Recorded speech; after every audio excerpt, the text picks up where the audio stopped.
Oi, gente, tudo bem? O Tô Numa Direito começou. E começaram também as matrículas na rede privada de ensino. Nesse momento, sempre surgem aquelas dúvidas do que a escola pode ou não pode fazer. Tá tudo tranquilo, né, para a lista que a escola passou. Então, aqui na papelaria dá para a gente comprar com os valores acessíveis. O que está pegando mais são os módulos, que é aquele que a gente compra na escola. Os preços estão razoáveis. Na verdade, ainda não pesquisei. A primeira loja que eu entrei agora. Eu já estou aqui com a advogada Thaís Lopes, que vai explicar para a gente o que é permitido e o que não é permitido quando o assunto é volta às aulas, compra de material. Doutora, já quero que você comece explicando para a gente o que pode e o que não pode ser cobrado naquela lista do material escolar. Perfeito. Olá, pessoal. Um prazer estar aqui com vocês.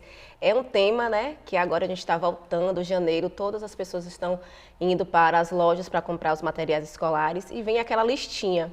E aí, o que é permitido e o que não é? Permitido são aqueles materiais de uso do ano inteiro da criança, o uso particular. Então, tudo que tiver lá, que é para o uso dela e que for necessário para o desenvolvimento da atividade dela durante o ano, é permitido. O que não é permitido são aqueles materiais de higiene, de limpeza e aqueles materiais também de uso coletivo. Então, fiquem atentos, mas também eu tenho uma observação a trazer. Apesar de alguns materiais serem considerados de uso coletivo, como folha de ofício, né, que a turma vai usar aquela resma de folhas, não é só um aluno que vai usar, mas em determinadas regiões os PROCONs autorizam. Então, antes de reclamarem, verifiquem com a escola se aquela lista passou pelo PROCON e se tiver dúvida, vá até o PROCON também da sua região e veja o que é permitido e o que não é. Doutora, quando você pontua sobre material coletivo, a gente está falando, por exemplo, de um papel higiênico, que muitas vezes está na lista, e isso não pode, e até mesmo um material, um produto de limpeza que não é o certo, pode. Né? Isso, não pode. Então, já está dentro da sua mensalidade, já está dentro da mensalidade do aluno o material de limpeza, o papel higiênico, o sabão, né? A questão dos materiais que estão na área de limpeza e de higiene do coletivo. O que eu digo em relação a algumas exceções é justamente materiais de papelaria, por exemplo, EVA. EVA vai estar lá na sua lista, na lista do seu filho, uma quantidade de folhas de EVA. A depender da sua região, por exemplo, em Feira de Santana, é permitido, desde que estipule aquela quantidade, não 10, 20 folhas de EVA, porque aquela criança não vai precisar daquela quantidade, daquele material, por mais que seja utilizado em coletividade. É diferente do que de uma tesoura que vai estar lá com o nome dele, vai estar no estojinho dele, ele vai estar utilizando aquela tesoura, tá? Então, por isso que a gente precisa prestar atenção neste item coletivo, a quantidade e ver se sua região também permite essa cobrança, essa exigência. A escola pode negar ou suspender a matrícula em caso de não pagamento, em caso do responsável, do pai, da mãe estar inadimplente? Pronto. O aluno foi matriculado, tá? Ele passou o ano estudando, porventura o pai ficou inadimplente. A escola, primeiro, ela não pode suspender aquele aluno por causa da inadimplência. A escola não pode fazer o desligamento daquele aluno durante um ano. Ela vai ter que ficar com aquele aluno durante um ano. Porém, ela não tem por obrigação rematricular se aquele aluno está inadimplente. Agora, esse desligamento, ele precisa ser feito no final do ano. Então, a escola vai ter outros meios judiciais de cobrança, né, para estar cobrando aos pais, aos responsáveis, aquele valor de mensalidade. Mas desligar não pode e rematricular sim, é possível. O que ele não pode se negar também é fornecer a documentação. Então, o aluno inadimplente não vai ser rematriculado naquele colégio, porque não é desejo da escola, vai ser desligado, porém, a escola precisa fornecer a documentação para ele ser transferido. Então, isso daí a gente precisa também observar. Todo tem seu direito e seus deveres, né? E o que deve ser levado em conta na hora de fazer o reajuste da mensalidade, por exemplo, e como ele também pode ser aplicado? É possível, sim, fazer o reajuste do valor da mensalidade, do valor da matrícula, mas observe, só pode ser feito um reajuste uma vez por ano. Então, se você matriculou seu filho, você acertou a mensalidade dele daquele X valor, isso vai ser vinculado durante todo o ano. O colégio, no próximo ano, quando você for matricular, rematricular, ele pode trazer um aumento, e é o comum. Por quê, gente? Porque existe aumento de imposto, aumento com custo de funcionário, aumento na manutenção do colégio. Então, a escola ela precisa justificar para o consumidor o porquê está tendo aquele aumento. Lembro também que não existe um teto, a doutora pode reajustar em X%, não. Até porque nós temos escolas aqui, né, na nossa cidade, que tem de R$500 a R$3.000 na mesma série.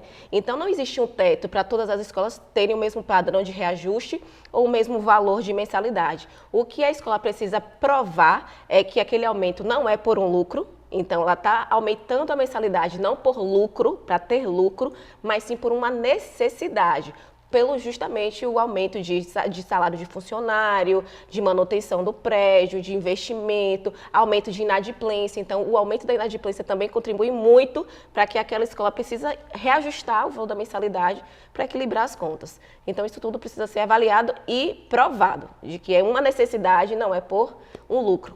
Doutora, antes de finalizar, eu quero que você deixe outra dica e outra informação para quem está acompanhando a gente e está na labuta mesmo, né, de comprar material escolar, de confirmar a matrícula do filho, de matricular o filho. Quero que você deixe uma dica mais aí para o pessoal. Perfeito. Eu, enquanto advogada, enquanto mãe também, estou nessa labuta de volta às aulas e, acima de qualquer coisa, eu preciso que vocês estejam atentos à documentação, aos editais de matrícula. Então, se já escolheu o colégio, verifique qual foi o edital, leia o edital. Se tiver dúvida, tire as dúvidas com aquele responsável da empresa, para que você esteja ciente de tudo que você tem direito e também dos seus deveres. Então, fique atento a essa lista de material. Se tiver alguma dúvida, pergunte se já passou pelo PROCON. Se já passou, peça o parecer. Tá? Então, para você ter seus direitos resguardados, você precisa ter base para isso e mostrar para aquela pessoa, para aquela empresa, que você está preparada para receber qualquer tipo de informação.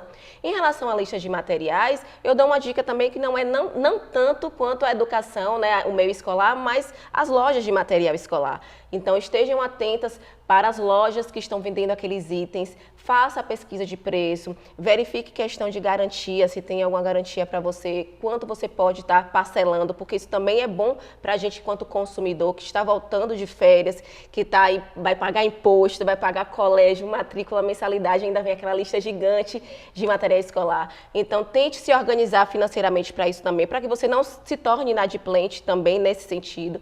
Então é isso, eu espero que esse ano de 2024 seja um ano de paz, que nossos alunos aprendam mais, sejam mais responsáveis e que as famílias também tenham essa consciência, né, do apoio que tem que dar e como tem que trabalhar junto com o colégio para que aquele desenvolvimento seja próspero e seja satisfatório. Doutora, muito obrigada pela sua participação aqui. Foi um prazer tê-lo recebido no Tô no Meu Direito. Eu que agradeço, até a próxima e feliz 2024. Olha, vamos para um rápido intervalo, mas na volta a gente continua falando sobre volta às aulas, mas desta vez conversando com o PROCON aqui de Feira de Santana. Então não sai daí porque é rapidinho e eu volto já já.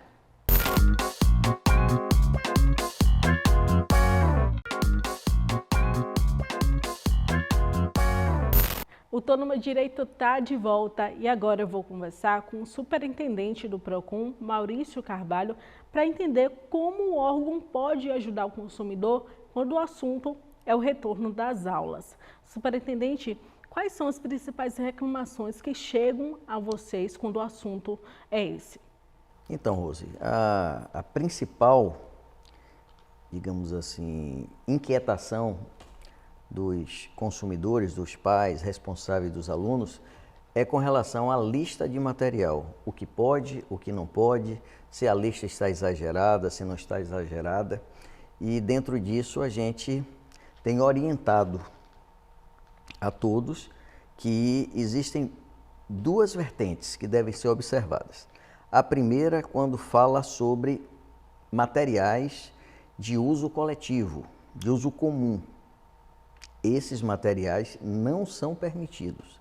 Esses itens não devem fazer parte da lista, que são exatamente toda aquela parte de material de limpeza, aquela situação em que se usa material para manutenção da escola, a parte administrativa da escola, o álcool em gel que é coletivo, que não pode também ser incluso nessa relação. Então, de forma geral, essa vertente é nessa linha.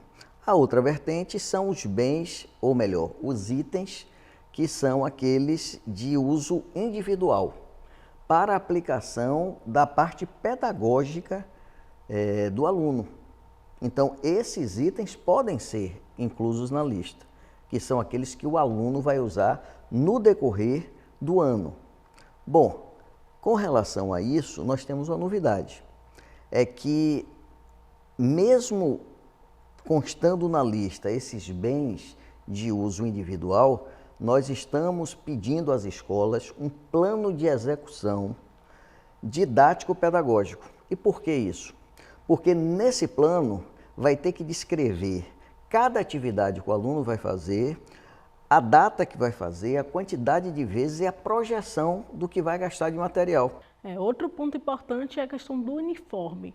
A escola pode trocar o uniforme, qual a regra que ela deve seguir para que isso seja feito sem gerar dor de cabeça? O uniforme também é outro item interessante.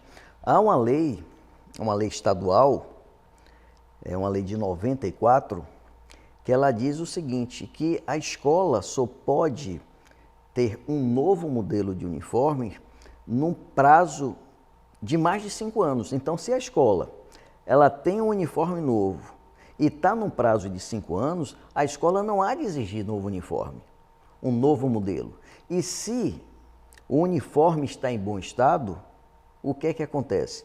Os alunos poderão usá-lo. Não há essa obrigatoriedade de comprar um novo uniforme. Assim como todo material que sobra de um ano para outro deve ser devolvido aos pais, que é uma outra situação que a gente alerta os pais, as mães, que ao final de cada ano, o que sobra, a escola deve obrigatoriamente devolver o que não foi utilizado. Eu dei uma olhada no site do PROCON e verifiquei que lá existe uma lista pontuando o que a escola pode ou não pode cobrar do consumidor. E isso é uma forma de orientar o pai, a mãe ou o responsável sobre esse assunto da volta às aulas, né? Nós temos um vídeo, Volta às Aulas, que é um vídeo super educativo, didático, fácil, que de forma abrangente mostra todos os aspectos da volta às aulas. E acessando as redes sociais, o YouTube da Prefeitura, nós vamos encontrar lá um vídeo muito interessante. E temos também uma cartilha de orientação ao consumidor, com várias dicas também, não só do fardamento, não só de material, de matrícula, como também de reajuste, como deve ser feito. Todas essas situações são abordadas de forma bem didática e isso é um trabalho muito interessante para orientar você, consumidor. E já saiu a lista da pesquisa feita pelo PROCON do material escolar, do preço do material escolar. O que vocês conseguiram constatar com relação a essa pesquisa? Teve muita variação de preço? Houve sim, Rose, e é muito interessante esse serviço que a gente faz não só no Volta às Aulas, a gente faz também na Semana Santa, na Páscoa, no Natal. E esse objetivo maior é orientar o consumidor, para que ele não perca tempo e ele compre pelo menor preço. Com isso também o PROCON está incentivando a livre concorrência, estimulando a livre concorrência. E nessa lista que foi publicada, uma pesquisa que nós fizemos entre 3 e 5 de janeiro, com 28 itens em 4 estabelecimentos grandes de Feira de Santana, mostram que existem itens com até 40% de diferença em relação ao estabelecimento A ou B. Então, vale a pena você, consumidor, pesquisar. De que forma o PROCON, ao longo do ano, não só nesse momento, consegue ajudar também, superintendente, quando o assunto, essa questão, essa relação, né, dos responsáveis com a escola? Como é que o PROCON pode dar essa assistência? O mês passado, em dezembro, nós fizemos pela primeira vez um encontro muito importante em Feira de Santana, que foi reunir pela primeira vez diretores de escolas, pais, alunos, professores. Tivemos a participação do PROCON Bahia, através do Dr. Iratã Vilas Boas, que fez uma excelente apresentação, para tirar dúvidas. E dali nós criamos um canal de comunicação. E esse canal de comunicação, ele vai funcionar exatamente para fazer com que essas dúvidas todas sejam tiradas, abrir também um canal de negociação com os pais, com os responsáveis, porque o nosso objetivo é exatamente esse, acompanhar esse processo. Porque tem muitos diretores, muitos donos de escolas que também tinham dúvidas. Como fazer, como não fazer, de que maneira pode ser feito ou não. E esse primeiro momento de dezembro para cá foi muito interessante. Nós já estamos analisando, estamos analisando os contratos que são firmados entre pais responsáveis, né, pais, mães, com as escolas, para que a gente analise cada contrato desse, para ver se existe alguma cláusula abusiva ou não. E você, pai, você, mãe, você tem todo o direito de avaliar o contrato, tirar dúvidas, e se essa dúvida perdurar, vocês vão procurar o PROCON. Pelo aplicativo PROCON Feira de Santana, vai fazer o seu agendamento com dia e hora, ou de forma presencial, lá na rua Castro Alves, onde nós estaremos ao inteiro dispor da comunidade para tirar dúvidas, para fazer com que essas orientações sejam dadas e, acima de tudo, que o seu direito seja respeitado. Doutor, muito obrigada pela sua participação aqui. Foi um prazer lhe receber novamente aqui no Tô no Meu Direito. Muito obrigado pela oportunidade e desejar a todos um feliz 2024. E o Tô no Meu Direito fica por aqui. Muito obrigada pela sua audiência e até a próxima semana. Tchau, tchau.